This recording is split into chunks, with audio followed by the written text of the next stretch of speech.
introducción. Bueno, como sabemos, estamos en el curso de sistemas expertos.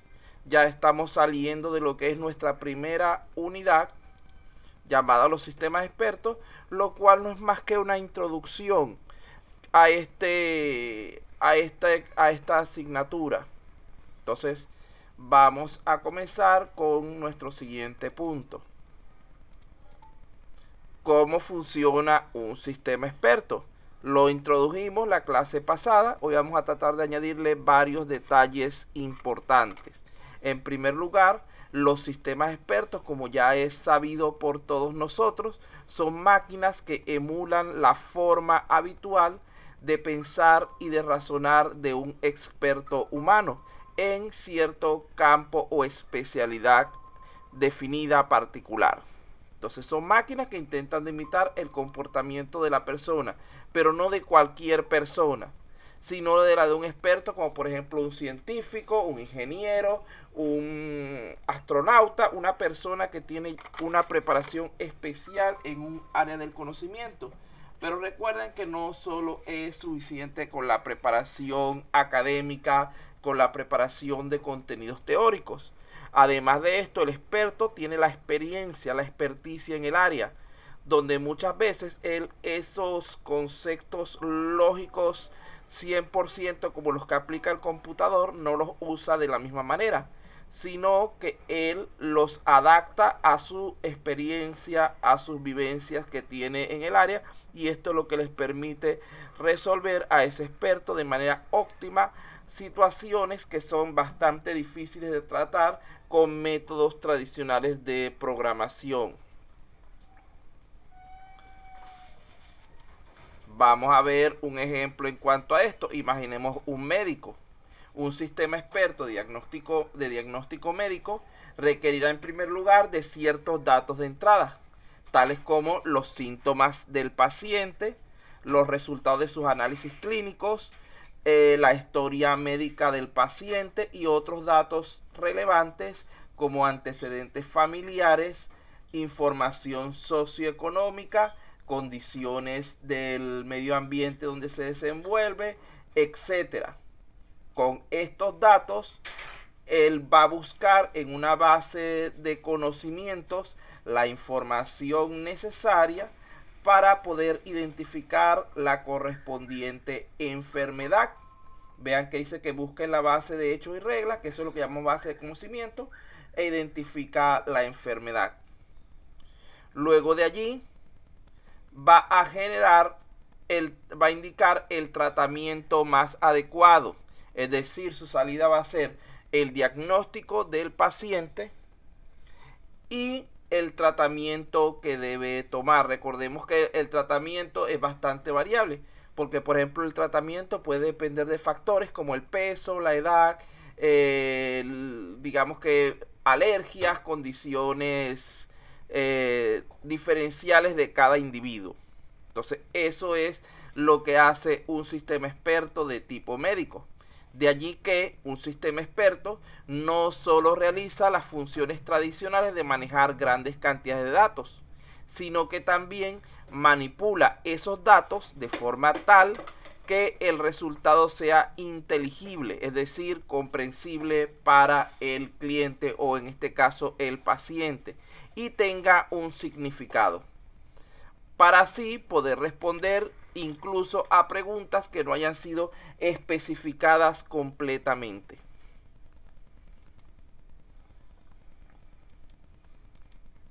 Entonces, de allí llegamos a la conclusión de que el sistema experto está integrado fundamentalmente por tres elementos. En primer lugar, tenemos dos de tipo humano y luego tenemos uno de tipo máquina. Los de tipo humano son el experto, aquí tenemos a mano izquierda, quien tiene originalmente el conocimiento y lo brinda al sistema para que sea almacenado y posteriormente utilizado. Por otro lado tenemos al usuario, que es la persona que necesita del conocimiento. Y finalmente tenemos al computador, que es quien almacena y gestiona el conocimiento que ha recibido del experto a fin de ponerlo a disposición del usuario que lo necesita. Vean que para poder unir estos elementos hace falta la existencia, déjenme bajar esto aquí que no estorbe, ya, hace falta la existencia de interfaces adecuadas. Aquí entre estos dos elementos debe producirse una interacción. Él brinda conocimientos al sistema y aquí va a existir una interfaz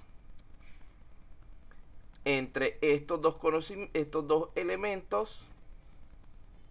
Vamos a poner, las flechas son de doble sentido más bien.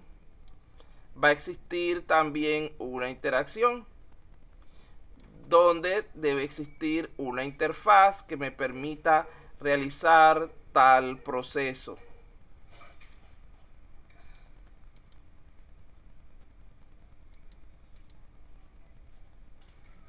Vamos a ver si entendieron un poco los conceptos de los que acabamos de hablar en este momento. Aquí están los elementos del sistema experto nuevamente. ¿Quién es el experto? ¿A quién consideramos por el experto? ¿Es una persona o es una máquina, primero que nada? Una persona. Una persona. ¿Y qué hace esa persona? Brinda su experiencia. ¿Cómo? Brinda su experiencia. Brinda su conocimiento, sí. Sí.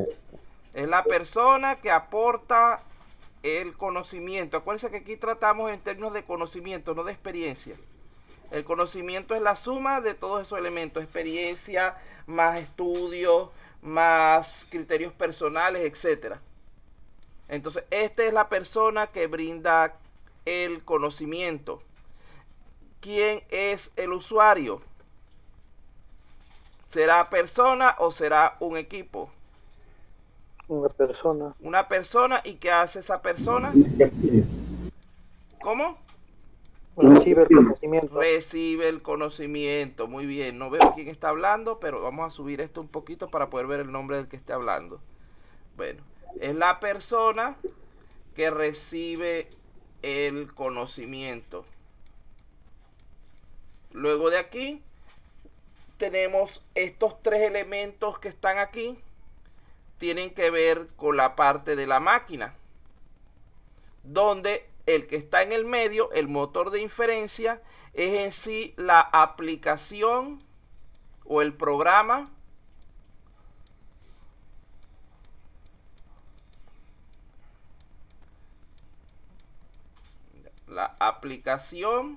que se encarga de procesar el conocimiento. Es decir, en sí, este módulo rojo es el sistema experto. Esa aplicación, ese motor de inferencia, él está conformado por tres elementos básicos, que son dos bases de datos, una de hechos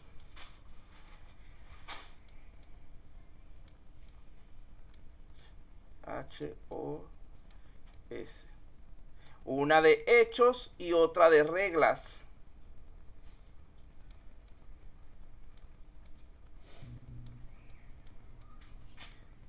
Con esas dos informaciones, el sistema procesa para obtener la respuesta y luego la salida es generada a través de un módulo de explicación, que es el que se encarga de darle forma a esa información, a ese conocimiento, para que pueda ser entendido por la persona.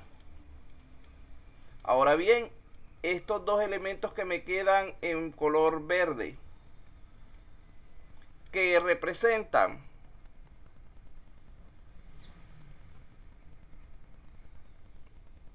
el primero de arriba, módulo de adquisición del conocimiento. Representan las interfaces. Ajá, son interfaces. La primera es la interfaz entre el experto y el computador. Y la segunda es la interfaz entre el usuario y el computador.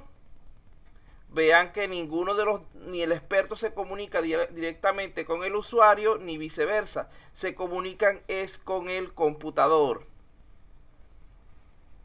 Entonces, este de aquí es la interfaz que recibe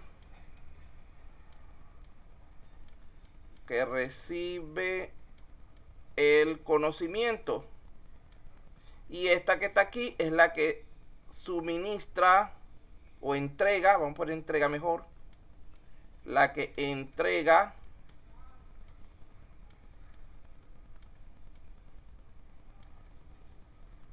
el conocimiento. Fíjense que inclusive cuando eso está funcionando hay un intercambio bidireccional entre la máquina y el experto, porque la máquina le va preguntando al experto ciertas informaciones para poder generar esa base de hechos y reglas. Y igualmente hay una interacción bidireccional entre la máquina y el usuario, porque la máquina le va preguntando al usuario ciertos datos de entrada. Por ejemplo, en el caso del sistema médico, le pregunta sus síntomas, le pregunta su historia médica, etc. Entonces, en ambos casos, el humano aporta cierta información, la cual es procesada por el computador para dar la mejor salida posible. Vamos a hablar ahora un poco de cómo es la construcción de un sistema experto. Continuando con nuestro contenido, vamos a iniciar en este momento lo que es cómo construir un sistema experto. En este curso vamos a trabajar con sistema experto de tipo determinístico. Ya un poquito más adelante vamos a hablar con más detalle a qué él se refiere, pero este es el tipo de sistema experto más sencillo de todos, porque los sistemas probabilísticos son sumamente complejos, llevan una lógica difusa que es difícil de, vamos a decirlo así, de aprender en tan breve periodo de tiempo. Esto implica que debemos comprender correctamente cada una de las fases que integran este proceso de construcción del sistema experto de tipo determinístico. Vamos a ver aquí en forma resumida cuáles son esas fases. Fíjense que ahí tenemos las etapas de desarrollo de un sistema experto. Podemos ver que no son idénticas a las etapas que normalmente vemos para un ciclo de desarrollo de software cualquiera, sino que están adaptadas precisamente a ciertas características del sistema experto. Fíjense que cuando llegamos, por ejemplo, al módulo 5 de refinamiento y generalización, aquí hay una flechita mal. Esta flecha no va aquí abajo, pues está repetida. Esa flecha va es aquí. Esa flecha es así. Cuando llegamos a la parte de pruebas, luego volvemos a la parte de construcción para corregir cualquier error que haya. Cuando entramos a refinamiento y generalización, nuevamente volvemos a la parte de construcción. Cuando llegamos al final, volvemos a la parte de planteamiento para ver si realmente el sistema está haciendo lo que se le pidió. Vamos a ver de qué trata cada uno de estos elementos. En primer lugar, el planteamiento del problema. Me borra aquí que parece que el cerebro tuviera un hueco ahí. La primera etapa en cualquier proyecto es normalmente la definición del problema a resolver. Debemos entender con claridad y precisión tanto el dominio general del problema como las necesidades específicas del usuario, ya que el objetivo principal de un sistema experto es responder a preguntas y resolver problemas complejos. Esta etapa es la más importante en el desarrollo del sistema experto. Si el sistema está mal definido, va a suministrar respuestas erróneas.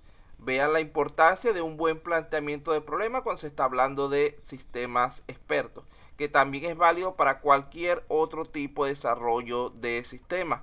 Lo que pasa es que muchas veces los sistemas de tipo convencional a pesar de que hayan ciertas fallas en el planteamiento, como son sistemas menos complejos, más conocidos, terminamos solucionando estos problemas que se vayan presentando posterior a lo que es el planteamiento, ya que son cosas que al conocerlas podemos solucionar. Pero en el caso del sistema experto necesitamos conocer en profundidad el sistema que vamos a desarrollar. La segunda fase de la construcción de un sistema experto difiere de la de cualquier otro sistema. En este caso necesitamos encontrar expertos humanos que puedan resolver el problema en cuestión. Esta es una de las características fundamentales que diferencian a los sistemas expertos de otros sistemas computarizados. En algunos casos, las bases de datos pueden jugar el papel de un experto humano. Entonces pueden ser incluidas aquí las bases de datos.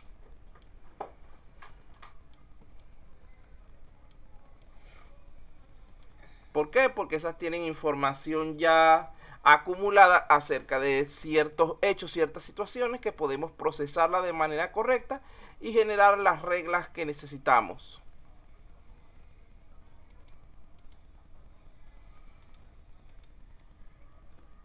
Siguiente elemento es el diseño en sí del sistema experto.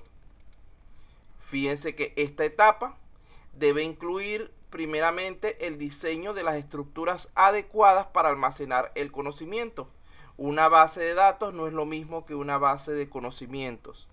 La base de datos simplemente acumula datos, acumula eventos, sucesos. La base de conocimiento, además de los hechos, acumula también reglas de solución, las cuales van a permitirnos entonces hacer la emulación del comportamiento del experto. Fíjense, aquí tenemos un modelo donde estamos hablando de los mismos elementos que teníamos anteriormente. Tenemos al usuario, una interfaz de usuario, tenemos la máquina de inferencia, tenemos una interfaz con el experto y tenemos al experto. Tenemos nuestra base de conocimiento y tenemos el dominio en sí de lo que es el problema.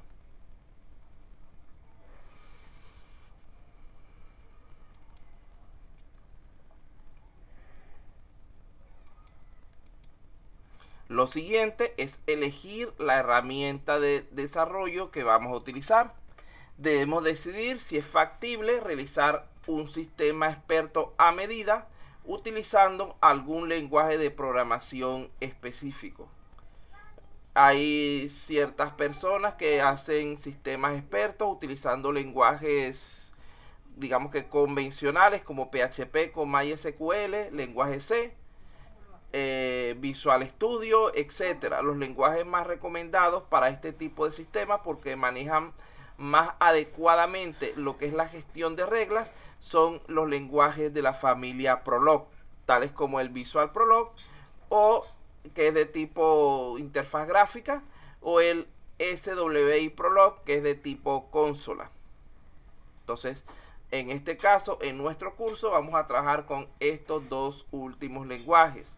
Inicialmente con el SWI Prolog, que es más sencillo de instalar y de operar, y finalmente con lo que es el Visual Prolog para el desarrollo de una pequeña, vamos a decirlo así, módulo o aplicación inteligente con interfaz gráfica. De allí, luego pasamos a la etapa 5 y 6, el desarrollo de un prototipo. Se parece a Gómez. Y las pruebas del sistema. Es decir, a ver si ese prototipo da los resultados esperados. Esta me recuerda a Kevin Márquez. Se parece a Agustín, ¿no? No sé, esta situación de explosión me recuerda a Kevin. Y esta maquinita de aquí me recuerda a Gómez. Ay, caramba. único en su especie. Sí, sí. Bueno, continuamos entonces. Si el prototipo no pasa las pruebas requeridas, las etapas anteriores deben ser repetidas hasta que se obtenga un prototipo satisfactorio. No podemos pasar a la siguiente etapa, o es decir, a las etapas finales, hasta que nuestro prototipo no funcione de manera adecuada. Por lo tanto, debemos ir haciéndole las modificaciones apropiadas de acuerdo a las pruebas que estemos realizando. Entonces aquí, por ejemplo, le faltó, vamos a suponer que le faltó una boca, entonces le ponemos la boca que le faltó. Resulta ser que el modelo este no lo querían así, le faltó una lanza y le añadimos su lanza. O sea, vamos añadiéndole lo que necesite nuestro prototipo hasta que satisfaga la necesidad que nos planteó el cliente.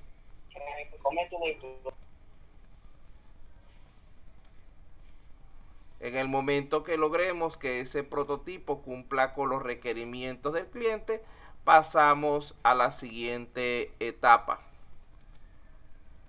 No se preocupen, los que llegaron tarde no se preocupen. Luego lo ven en la grabación la parte que les falta. Lo importante es que estamos continuando. La clase de hoy no es tan larga en cuanto a teoría como de costumbre. Al final la última parte la vamos a agarrar para hacer una revisión. Una revisión de lo que es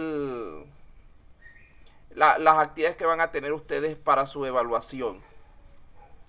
Perdón, profesor, aprovecho para los compañeros que todavía no están en el grupo, he subido el link para que se agreguen. Tienen que volverlo a subir. Acuérdense que los que entraron tarde no tienen el link disponible. El link, los archivos del chat aparecen desde el momento en que tú ingresaste, no antes. Ya. Entonces,